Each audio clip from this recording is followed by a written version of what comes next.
Good morning, students. My name is Prasad Raju, mathematics teacher from Oxford High School, Gonduru. Today I would like to explain about real numbers, which is the first chapter in 10th class.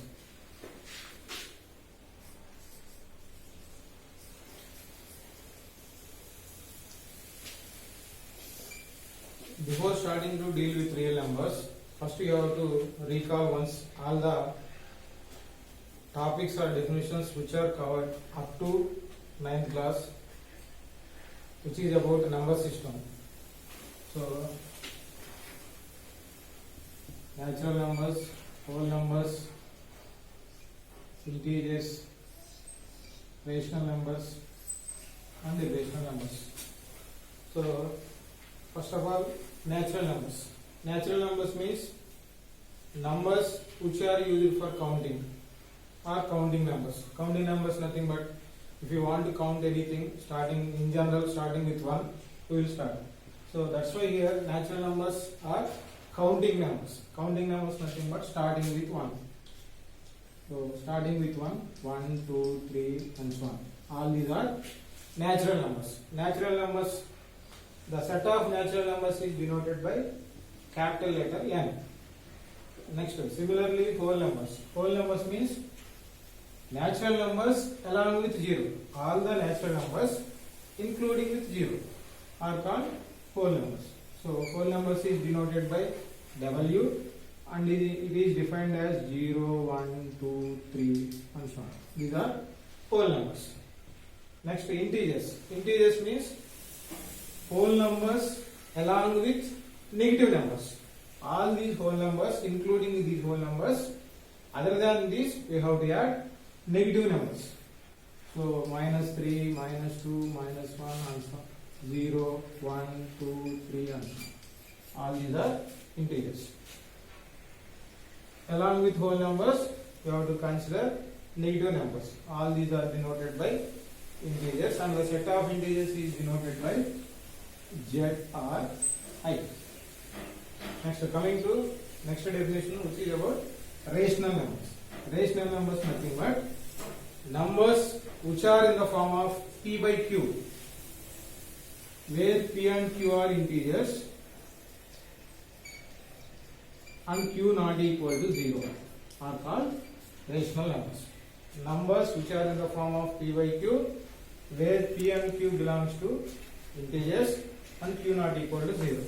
That means if you are taking any number, suppose if you are taken 2 by 3, here 2 and 3 are integers, both are in the form of P by Q, here denominator is not equal to 0. Why you are writing denominator is not equal to 0 means, if you are considering 3 by 0, here this is 3 by 0 does not exist. It cannot be, that means 3 by 0 does not exist. That's why you can't take denominator as 0. So numbers which are in the form of P by Q, where P and Q are integers and Q not equal to 0 are called rational numbers. Next, irrational numbers. Numbers which are not rational. Numbers which are not rational are numbers which are not in the form of P by Q, where P, Q belongs to Z and Q not equal to 0 are called irrational numbers. So, now coming to real numbers. Real numbers means union of both rational and irrational numbers.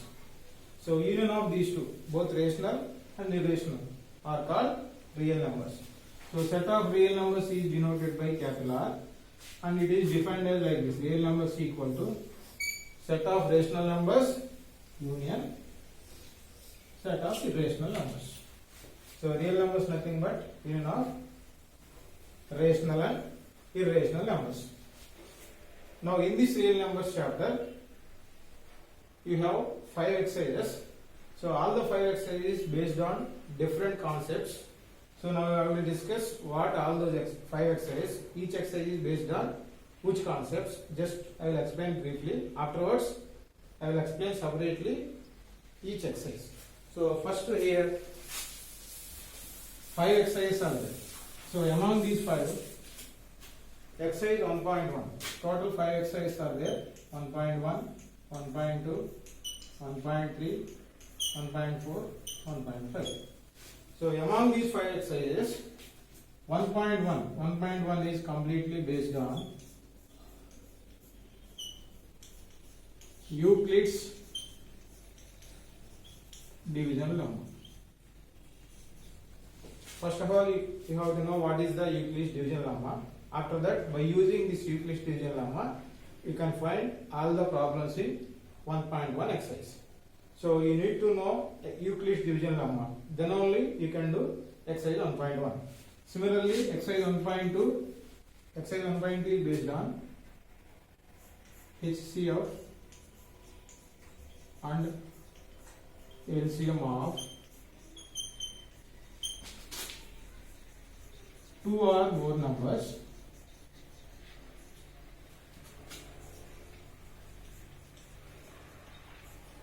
composite numbers, prime numbers,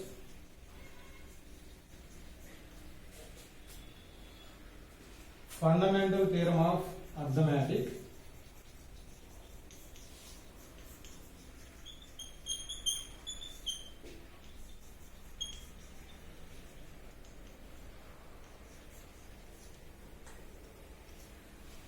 next unit digits,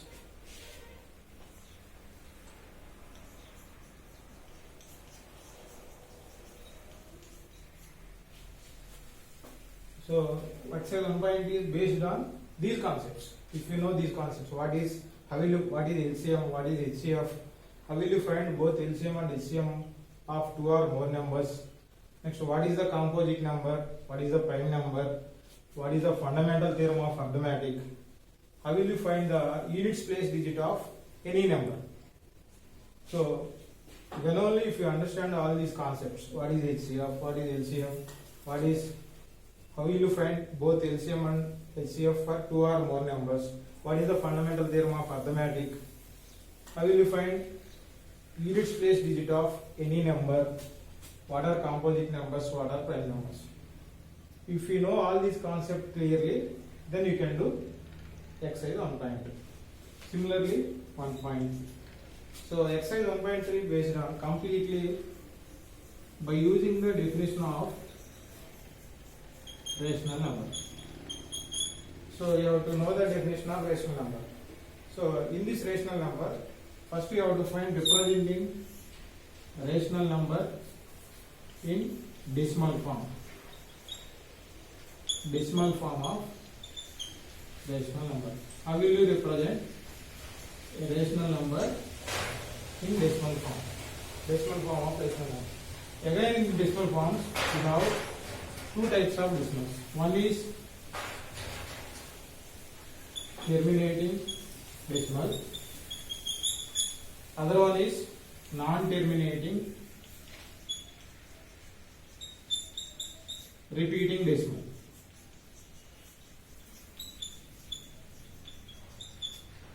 So how to represent a rational number in decimal form? After representing rational number in decimal form, you will get 2 types of decimal numbers. Those 2 are terminating decimal and non-terminating repeating decimal. After that, without actual division. Without actual division, how will you find whether a rational number is terminating decimal or non-terminating repeating decimal?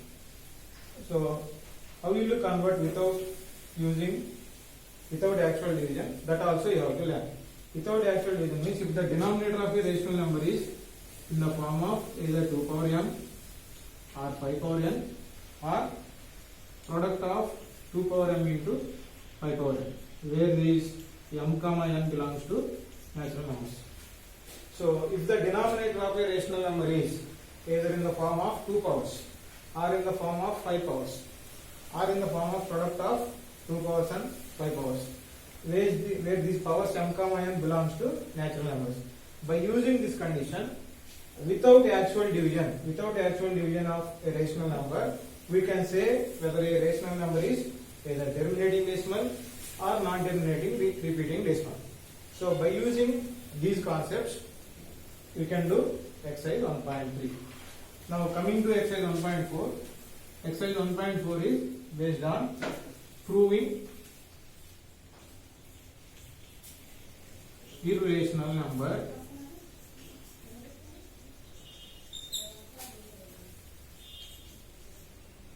by proof by contradiction method.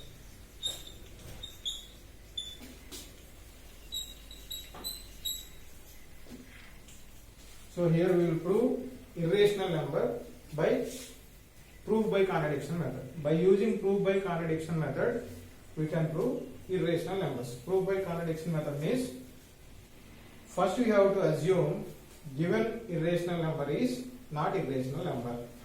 So by doing so, after somewhere you will get some wrong assumption.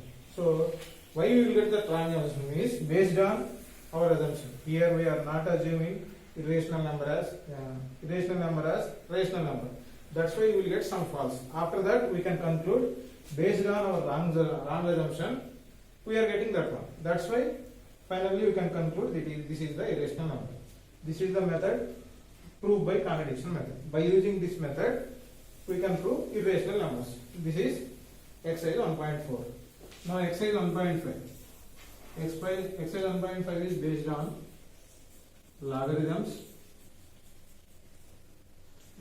of a number, class of logarithms.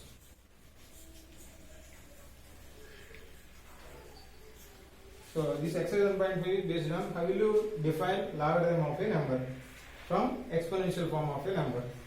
After that, class of logarithms.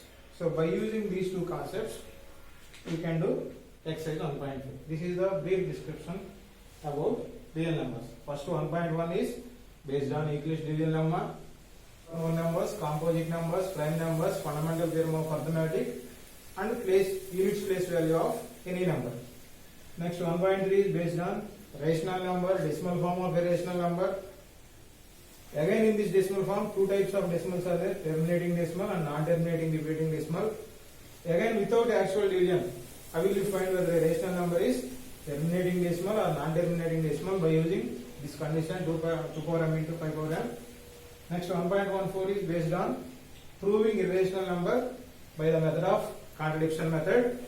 Next exercise 1.5 is based on logarithm of a number and laws of logarithms. If you know these concepts individually, you can do those exercises perfectly. So each and every exercise we will discuss separately in the next session.